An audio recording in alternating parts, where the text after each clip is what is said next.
बिस्मिल्लाहिर्रहमानिर्रहीम।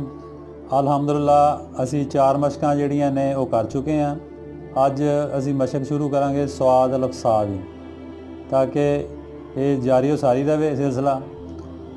एक असी नमैश कराई दी आ बस सिलसिला ईद मिलादुन नबी जिहड़ी कि 15वीं नमैश अल्हम्दुलिल्लाह हो रही आ। नवंबर 3 नवंबर नूं इफ्तिताह होएगा। 6 नवंबर नूं उहदी तकसीम असनाद का प्रोग्राम होएगा। तो पूरे पाकिस्तान चो आर्टिस्ट जोड़े हैं ना जी वो अपना कैलीग्राफी बना के भेजते हैं और हर साल नवी होंगी आ।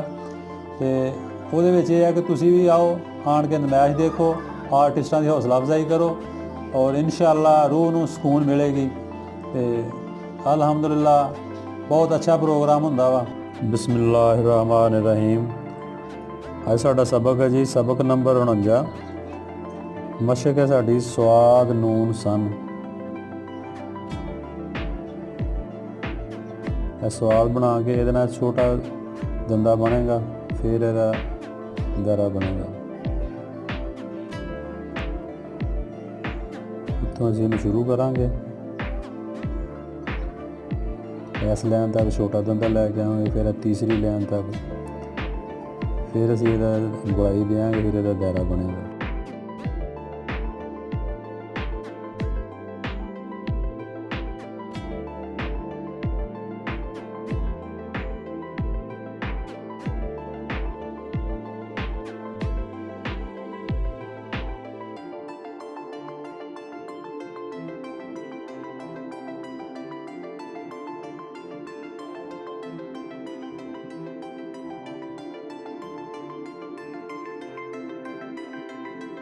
क्योंकि जिस बंदे ने मशकां दे उत्ते मेहनत की होंदी आ, शुरू दे विच स्वाद दा जिहड़ा परला हिस्सा वा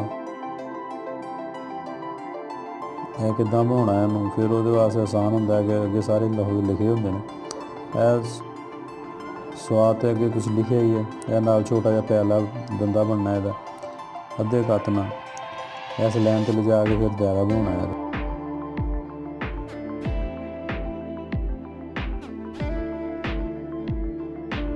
यह साडा सबक अज स्वाद नूं सन और ये नाल दूसरा सबक असीं लिखना है स्वाद वासो।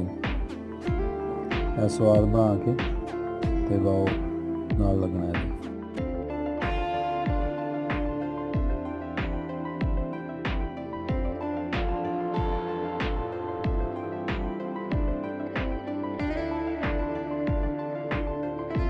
इसे इतों शुरू करके इनू ऐसे लाइन के नाल टच करांगे तो आखिरी लाइन तक वाओ का हिस्सा बनेगा।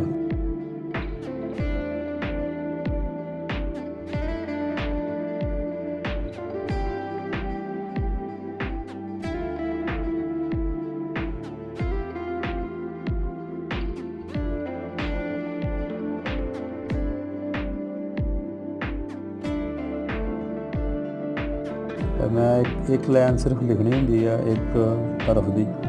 तुसी इहनूं कापी का पूरा सफ़ा जिहड़ा वो लिखो।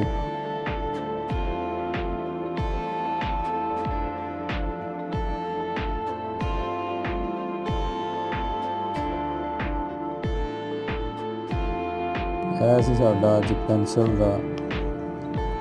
वर्क कच्ची पेंसिल नाल, ताकि लफ्ज़ जिहड़ा गलत हो जाए उन्होंने उन्ना को मिटा सकता वा। अगर लफ्ज़ का कोई हिस्सा नहीं सही लग रहा उन्होंने मिटा लो। तो तुसी पूरा सफ़ा जिहड़ा ना एक लिखना वा इन्हां दा एक हरफ दा।